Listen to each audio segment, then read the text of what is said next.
happened, champ? Episode 303. That was Bruce's version of the B-52's style. Kind of retro. That's what it sounds like to me.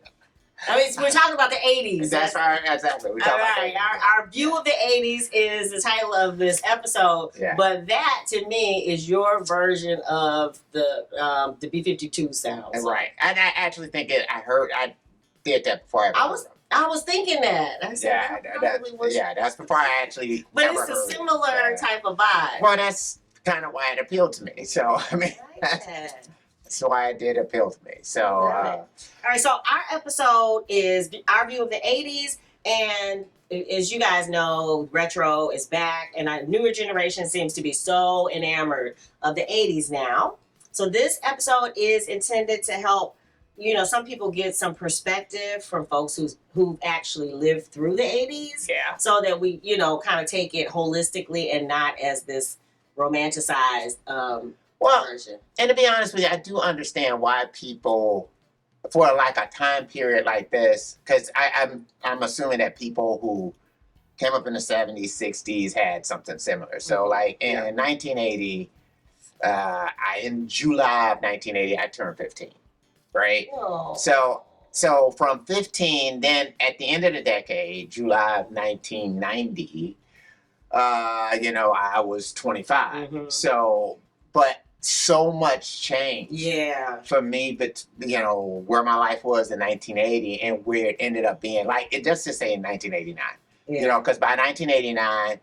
We had house. Yeah. We were married. Yeah. I mean, and it's like, working full time and a job, and just so much. So you said changed. It kind of seemed like you were a child. Yeah, from being a kid to an adult. Yes, by the time the decade ended. So it was, and then it's like starting off, playing that song, on a boombox in my room, as the way on my K-Bass, that's where I started to the point where by the time the decade ended, we had, personal studio. Oh, yeah. And an 8-track studio in our basement.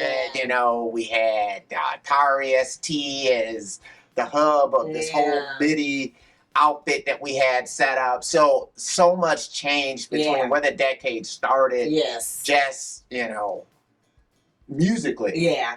Where I was, And then culturally. So we were just going to hit on a few things, the highlights of the 80s. And one you kind of alluded to is the genre. So new wave genre and rap genres were kind of concretizing during that time period. Yeah, they were kind of, I guess, coming of age. Yeah. Well, and new wave really was a watered down version of maybe punk. Yeah. You can say. I mean, to some extent, but I think new wave also pushed it because it had that more the electronic. Right. It had the electronic edge. So because I'd say like Cars. It may have been a holdover from '79. I'm not sure, but hearing Cars by Gary Newman during that period of time, like you said, later I would hear like the B-52s. Yeah. And even Prince jumped on that. Was the Prince with Dirty Mind in 1980 that came out. And I think that was like November or October of 1980 that he hit with Dirty Mind. And so on the heels of, like making up a song like what we started off with. Yeah. And then I heard like Dirty Mind by Prince. I mean, and especially When You Were Mine. Yeah. It's like, oh my goodness, this is like confirmation that, you're on the right track with what you're doing musically, right? And, then later hearing like the B-52s, and it was just so much stuff happening at one time, because like there's rap, there's, My Sharona, which was kind of like a new wave type of thing. The Police was happening at that time. There was a lot of stuff musically that was different, and especially even with black music, because you had groups like the Bus Boys, Fishbone, and then Alligator Woman by Cameo, where they were doing more of a new wave type thing. Janet Jackson kind of jumped into it with "Come Give Your Love Oh, to Me" yeah. off her first album. Yeah. So it was like this, Wow. the time after high school. Oh, yeah.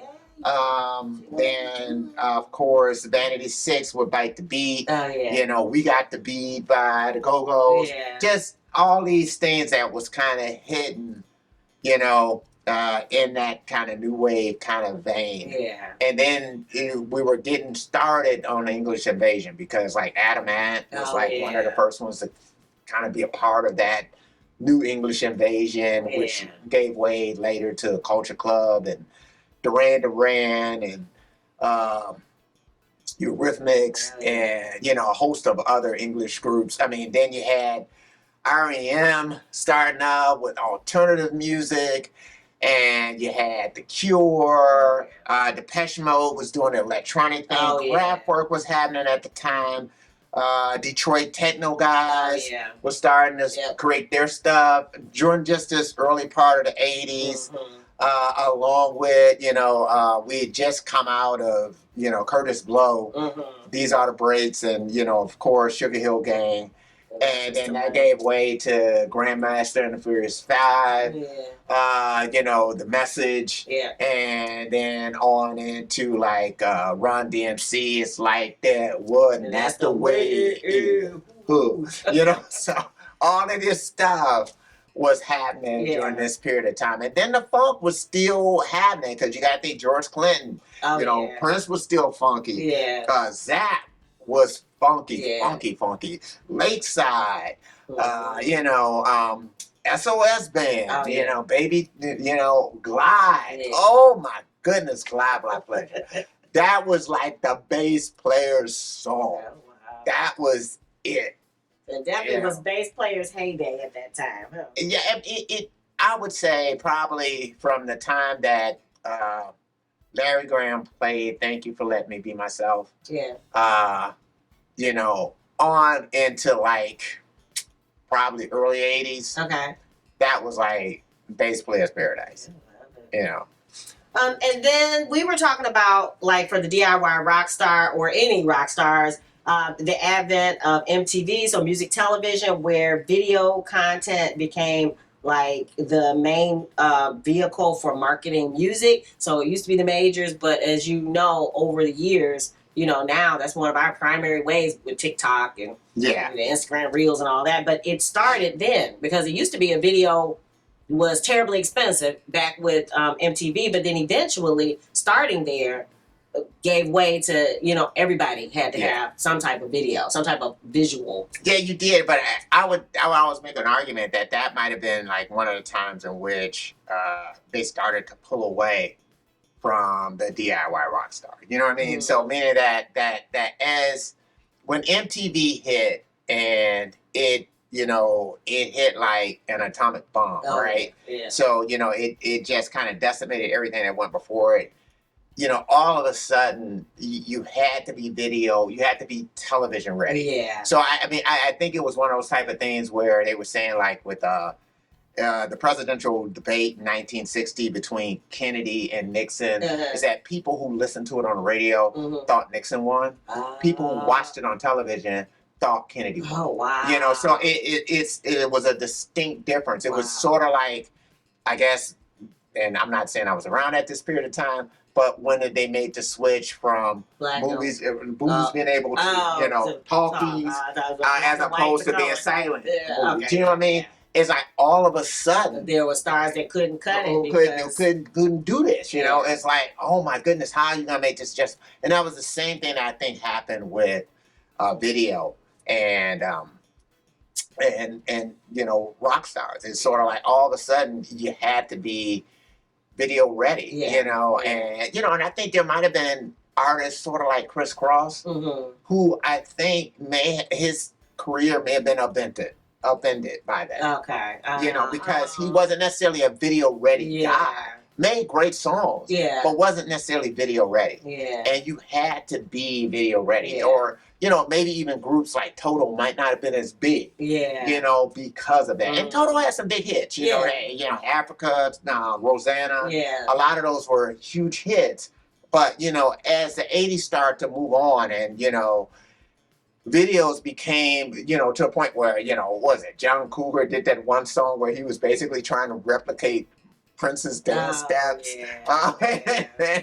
And then we had like Love is a Battlefield. We got Pat Benatar doing choreography. She's doing a musical. That's what it looked like. It looked like she was in a production of West Side Story. Right. And it was just this weird thing, Bruce Springsteen doing this. Yeah. But that's probably what got Madonna on the map. It did. That whole it was huge for that.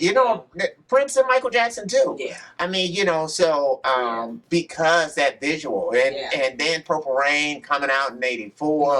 It was just at that right time, But the type of artist that you were going to be kind of changed after that. I gave way to hair metal and, really, really paying attention to what you look like. Yeah. And I guess, in the '90s, we got the rebellion against it, which was grunge. Yeah. So the other part of that is that we got the internet and the personal computer, and I referenced an article, and I'll put the link below, where they talked about IBM making the first personal computer in 1980.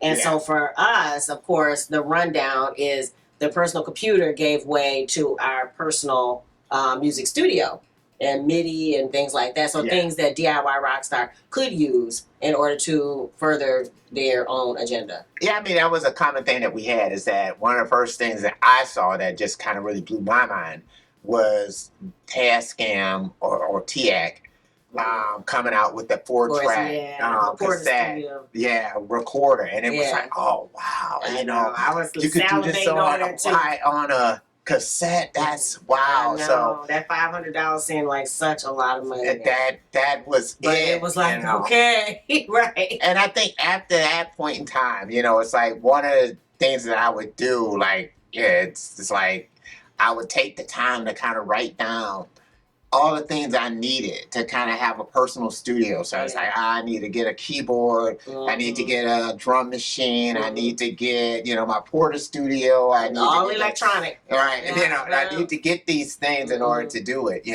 But it was even huge for me, because I remember I had done one session with a friend of mine who took me over to,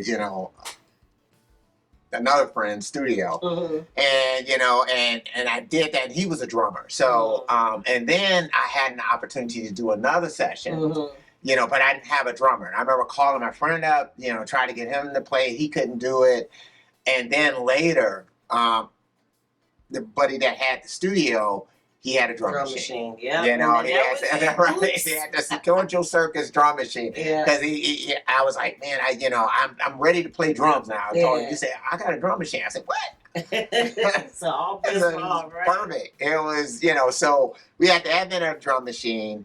We had the advent of MIDI. Yeah. And MIDI was like really huge at that time, because then we started to see sequencers. Yeah. And then, because you had a way where, if you did have an 8-track studio, if you had sequenced certain parts where you didn't have to run those to tape. Yeah. So you would have to sacrifice, one track for a sync tone. Yeah. But at least, any of your MIDI stuff, you could run those off tape. Yeah. So that was kind of like limitless electronic tracks. Right. That you could have after that. The thing that we had to learn was to take the quantizing off. Because a lot of times perfection is something that you think you shoot for until you finally obtain it, and then you realize that it's robotic, it's lifeless. Right. So also during that time was the advent of the personal cell phone. Motorola introduced it in 1983, and as you know, cell phones are probably a core method of DIY rockstar expression, because you can do everything now from a cell phone, but it all started in 1983 with that first one. Yeah. And that's quite an impact. Was it a car phone, or what was it? Or was it actually the cell phone? I think it was a car. It was one of the big blocks. Pictured it. If you check the link, it shows the big block cell phone. So it was that one that you had to carry, and almost like a little he had to have his own little charger. It was huge. It was a mess. But the whole point is, 83 brought us that. And then culturally, we were talking about things like the fall of the Berlin Wall. We were talking about the modern warfare and the whole need for, they had to sign up for the draft at that time. Yeah, I would say it was either 79 or 80. I think it might have been 79 because I think Carter may have been the one. It was, you had to register for the draft, right? You And know, that which was yeah, it was a bit scary. Yeah, it was. You know, I mean, you just didn't know how things were gonna go, and I think it was either 79 or 80 that that Soviet Union, the then Soviet Union invaded Afghanistan. You know, and so I mean, the possibility of war was there. You know, because I think I heard one of these YouTubers was talking about Prince's and why he was why was the fighting war was such a fucking war. And what was that? Because he was doing a review of the Dirty Mind album, and you know, and Party Up. And so, and he didn't quite understand. Right, he was like, maybe he's just thinking about the thing with Vietnam. It's because you had to register for the draft. That was like, and it was sort of like, you were like, hey, wait a minute, you know. And then you see the Soviet Union going into Afghanistan. And so the whole thing that we didn't want to see was the spread of communism.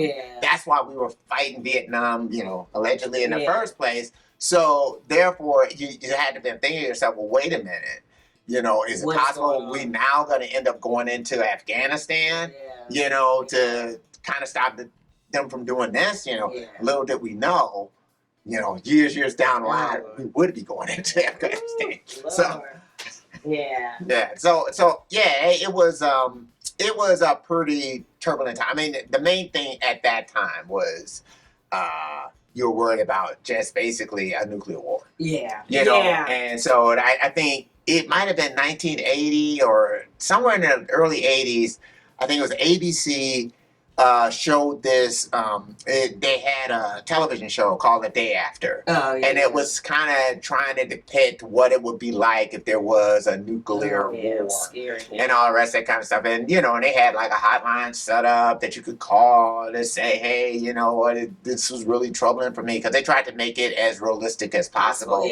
You know, so there was a lot of that going on. So whether it was, you know, Prince talking about it, others talking about, I know it showed up in songs that I was even writing at that time, you know, and Sting, I think, eloquently put it in the Russians, you know, I hope the Russians love their children too.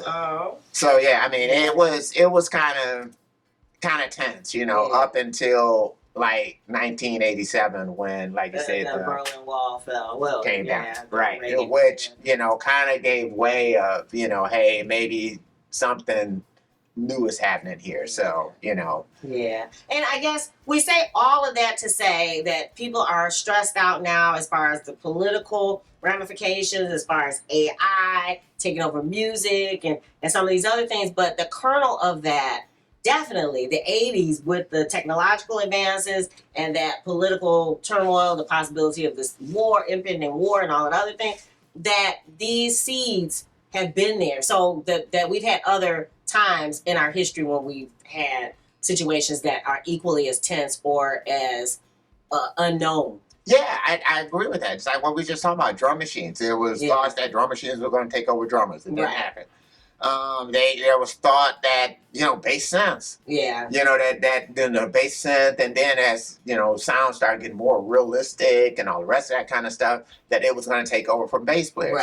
You know, it didn't happen. I mean, you know, so many of that, I'm not saying that session musicians are on call the same way they used to be. Plentiful. And then all these other things, you know, certain things did not happen as far as that goes. But what I'm saying is that there's always a place within music for whatever instruments that you want to use. And then it morphs and changes into other things. And I guess that's the thing, I guess to look forward to is to figure out what the next thing is and where your place is in it.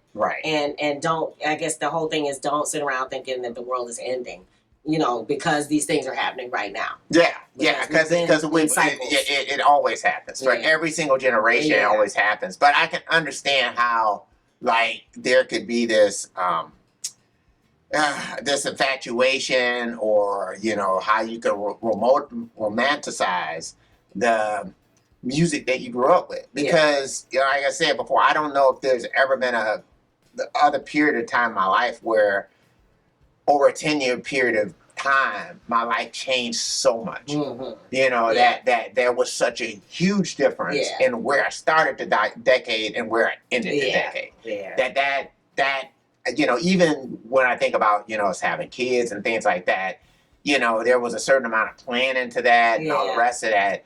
Whereas it's like, I think about the person I was in 1980, Mm-hmm. and that was the other part about 80. My biggest memory was, you know, I used to listen to an all news station when I would go to sleep at night. And I just remember one day I woke up and they were playing all these Beatle tunes. And I was like, why are they playing so many Beatle tunes? Yeah. You know, and then they finally said John Lennon had been shot and killed. Yeah. And I was like, wow, I didn't realize that, you know. And then I remember this one girl was like, she was on the bus and she was saying, oh, I don't know why they're making this big deal about this Beatle dying. And I remember thinking to myself, it's John Lennon. You don't know John Lennon. Right. You know, that's what I was thinking to myself. So, and at the time I was actually reading that John Lennon Playboy interview. Okay. Who was teaching me a lot, at least I felt like, about songwriting. That, you know, you can write your feelings in your songs. Mm-hmm. That your song should reflect who you are. Yeah. It should reflect where you're at and all the rest of that kind of stuff. So it's like all of this stuff was happening at the same time. And that was like I think for me, probably the biggest memory I have about 1980. Oh, I love it. All right, what about you guys? What memories or events do you think are seminal from the 80s that you like to share? We'd love to have more to add to our blog post. Our blog post is going to be below the link. Please leave it. And what else? And we got another single coming from Obtanium Flow. It's going to be Lovely Mystic. Lovely Mystic, Obtanium Flow. Yeah. Right. And what is the date that we're going to be doing the live stream? August 25th, and that's a Friday at 7 p.m. Come to the studio, hang out with us. We're giving away this t-shirt to the person who tags the most people. This is what we call our Retro Flow t-shirt. Okay. And then, of course, our Clouds t-shirt is on sale as well. So please come. Yeah. And if you dig the vibe and you want to be a part of the tribe, be sure to subscribe. We're wishing you love, peace, and chicken hoops.